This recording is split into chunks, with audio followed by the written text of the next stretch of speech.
अस्सलामुअलैकुम नाज़रीन कराम, रोशनी लाइट चैनल की तरफ से आप सबको खुशामदीद। नाज़रीन कराम, मेरी आज की वीडियो कुरुल्लुश और हान के बारे में है और कल ही कुरुल्लुश और हान सीरीज़ के हवाले से मोहम्मद बोज़दैग ने कुछ तस्वीर अपने सोशल मीडिया अकाउंट्स पर अपलोड की हैं, जिन्हें देखकर मैं तो यही कहूँगी कि मर्द याज़ची-ओगलो को और हान के गेटअप में देखकर एर्तुगरुल गाज़ी जैसी वाइब्स आ रही हैं। जबकि मर्द याज़ची-ओगलो की जो तस्वीर महासिन मुराबत के साथ है, इसमें उस्मान बे और बाला खातून जैसे फील आई। और ये तस्वीर सामने आने के बाद वो मद्दा जो मर्द याज़ची-ओगलो की सीरीज किजल गोंचलार का एक सीजन या उसकी चंद किस्तें देख चुके हैं, तो उन्होंने ये दावे करने शुरू कर दिए हैं कि मर्द याज़ची-ओगलो अदाकारी में ब्रॉक ओज़्जवेद को क्रश कर देगा। और मर्द की अदाकारी के लेवल का अगर कोई अदाकार है तो वो एंगर नाल्तान है, जिसकी जगह लेना मुश्किल है। तो नाज़रीन इकराम, पहली बात यह कि मर्द याज़ची-ओगलो की अदाकारी के टैलेंट पर कोई शक नहीं, प्रॉब्लम बस यही थी कि उसका कद इतना लंबा नहीं, तो उसे सुल्तान के रोल में कबूल करना कुछ मद्दाहों के लिए ज़रा मुश्किल था। लेकिन आप लोग इन तस्वीर को देखकर खुद फैसला कर सकते हैं कि इनमें से किसी भी तस्वीर में ऐसा कुछ भी नहीं लग रहा। दूसरी बात ये कि कोई भी किसी दूसरे से बेहतर नहीं, हर एक की अपनी अहमियत और अपनी शनाख्त है। हर अदाकार की एक्टिंग और परफॉर्मेंस में डिफरेंट पर्सनैलिटी है। अगर मर्द याज़ची-ओगलो की अदाकारी अच्छी है तो ब्रॉक ओज़्जवेद की अपनी यूनिक क्वालिटीज़ हैं। सबसे बढ़कर यह कि ब्रॉक ओज़्जवेद की स्क्रीन प्रेजेंस बहुत ज़बरदस्त है, यानी कि ब्रॉक अगर बहुत से लोगों के दरमियान स्क्रीन पर मौजूद हो तब भी उसका ऑरा ऐसा है कि कोई और उसकी जगह नहीं ले सकता, इसलिए मुकाबले की ज़रूरत नहीं। क्योंकि अगर मर्द इस नई जनरेशन का बेहतरीन अदाकार है तो 6 सीजन्स तक हम ब्रॉक ओज़्जवेद की मेहनत को भी नहीं भूल सकते और ना ही उसके परफॉर्मेंस को। जिसे मर्द पसंद है वो मर्द को एडमायर करे और जिसे ब्रॉक ओज़्जवेद पसंद है वो ब्रॉक ओज़्जवेद को। ये तो सिर्फ पर्सनल चॉइस का मामला है, जिस पर किसी भी दूसरे को शर्मिंदा नहीं किया जा सकता। और जहाँ तक टर्किश इंडस्ट्री के बेहतरीन अदाकारों का ताल्लुक है तो मेरी नज़र में 3 सबसे बेहतरीन अदाकार हैं। नंबर 1 एंगर नाल्तान, नंबर 2 गुरकान आयगुन और नंबर 3 सलीम बेरख्तार। इन तीनों को अदाकारी में पीछे छोड़ना बड़ा मुश्किल है। इसके अलावा इस तस्वीर को देखकर वो मद्दाह जो उस्मान बे और बाला खातून की जोड़ी के मद्दाह हैं, उनकी तरफ से दिल जले कमेंट्स भी पढ़ने को मिले। मिसाल के तौर पर कुछ मद्दाहों का कहना है कि इस तस्वीर में मर्द याज़ची-ओगलो और महासिन मुराबत उस्मान बे और बाला खातून की चीप कॉपी लग रहे हैं।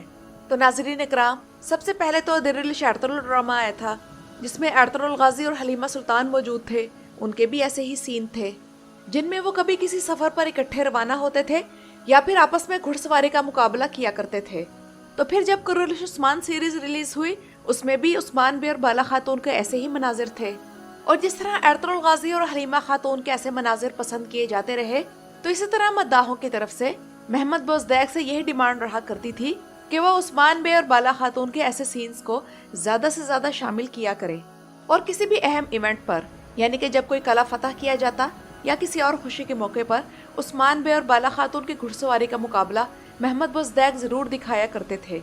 तो क्या फिर तब ये कहा जाता कि उस्मान बे और बाला खातून एर्तुगरुल गाज़ी और हलीमा खातून की चीप कॉपी लग रहे थे? तो इसलिए मर्द याज़ची-ओगलो और महासिन मुराबत के बारे में भी ऐसे कमेंट से हमें गुरेज करना चाहिए। तो जाहिर सी बात है, ये वो लेगेसी है जो ओरहान सीरीज़ में भी चलेगी, तो इस पर फिर एतराज़ कैसा। और नाज़रीन इकराम, वो ड्रामा जो पिछले सीज़न में कुरुल्लुश उस्मान की कम रेटिंग की वजह बना, वो था उज़ाक शहर। और उज़ाक शहर ड्रामा शुरू हो चुका है और उसके सीज़न 2 की पहली किस्त की ही 13.93 रेटिंग आई है। और तुर्की में जो ड्रामा क्रिटिक्स हैं, उनके मुताबिक पिछले 7 सालों में तुर्की की ड्रामा हिस्ट्री में किसी ड्रामे की पहली किस्त की इतनी ज़्यादा व्यूअरशिप है। अल्लाह माफ़ करे, ये तुर्की के सेकुलर क्रिटिक्स किसी भी इस्लामी तारीख़ी ड्रामे को इस काबिल समझते ही नहीं कि उसे किसी कैटेगरी में शामिल कर लें। इन्होंने बिल्कुल गलत इन्फॉर्मेशन दी है, क्योंकि कुरुल्लुश उस्मान इस मामले में वो वाहिद ड्रामा है जिसने पिछले 7 सालों में किसी भी सीरीज़ की पहली किस्त की हाईएस्ट व्यूअरशिप हासिल की है। और उसकी पहली किस्त की रेटिंग 15.73 थी। और अभी तक कोई भी ड्रामा कुरुल्लुश उस्मान का रिकॉर्ड नहीं तोड़ सका। कहाँ उज़ाक शहर जैसा घटिया 3rd क्लास ड्रामा और कहाँ कुरुल्लुश उस्मान। यहाँ से तुर्की के क्रिटिक्स की बदनीयती वाज़ेह हो जाती है कि ये इस्लामी तारीख़ी ड्रामा को किसी भी क्लासिफिकेशन में रखते ही नहीं और इग्नोर करते हैं। और नाज़रीन इकराम, आने वाले सीज़न में कारा खलील जानदारली का किरदार भी शामिल किया गया है।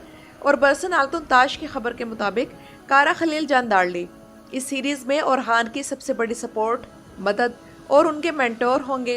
यानी कि कारा खलील पाशा का किरदार नई सीरीज में बहुत अहम होगा। कारा खलील के किरदार के लिए जो अदाकार लिया गया है उसका नाम जान अताक है।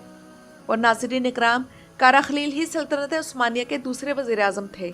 इसके पहले वज़ीर आज़म का नाम क्या था, मुझे कमेंट्स में ज़रूर बताइएगा। और कारा खलील के किरदार को लेने का मतलब ये है कि मोहम्मद बोज़दैग ने अल-फातिह सीरीज से कुछ सीखना शुरू कर दिया है। और यहाँ आप लोगों को एक इंटरेस्टिंग बात बताना चाहूँगी कि कारा खलील पाशा के आने की राह मोहम्मद बोज़दैग ने पहले ही हमवार कर दी थी। याद करें कि कुरुल्लुश उस्मान के सीज़न 4 में जब मलहुन और उस्मान बाजार के मुआयने के लिए भेस बदल कर जाते हैं तो एक बच्चा उस्मान बे को पहचान लेता है और बड़ी समझदारी की बातें करता है।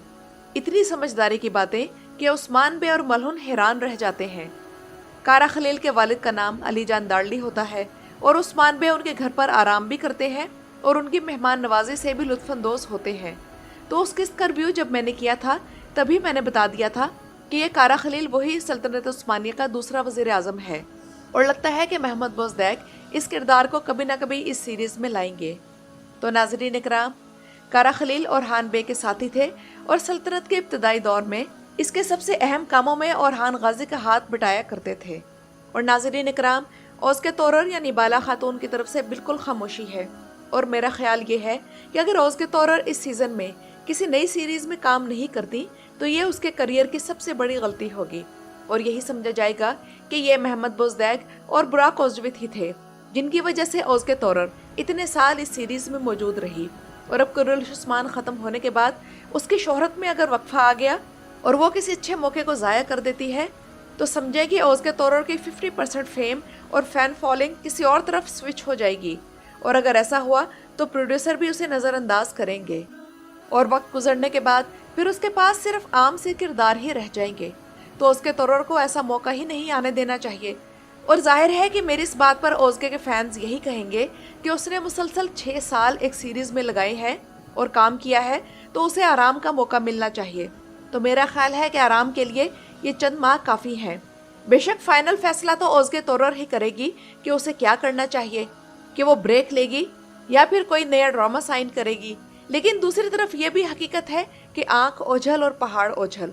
तो अगर औज़ के तोरर किसी सीरीज़ को ज्वाइन कर लेती है, बेशक वो मॉडर्न सीरीज़ ही क्यों ना हो, तो तभी मीडिया की नज़रें इस पर टिकी रह सकती हैं। वरना मीडिया को तो व्यूअरशिप चाहिए, चाहे जहाँ से भी मिले। तो औज़ के तोरर को मीडिया की टेंशन ख़त्म होने से पहले फैसला लेना चाहिए और इस तरह वो 30 साल के होने से पहले टर्किश ड्रामा इंडस्ट्री में अपनी एक साख बना सकती है। तो नाज़रीन इकराम, ये तो थी मेरी आज की वीडियो। अपनी राय का इजहार कमेंट्स में ज़रूर कीजिएगा। मेरे चैनल को विज़िट करने और मेरी वीडियो देखने का शुक्रिया।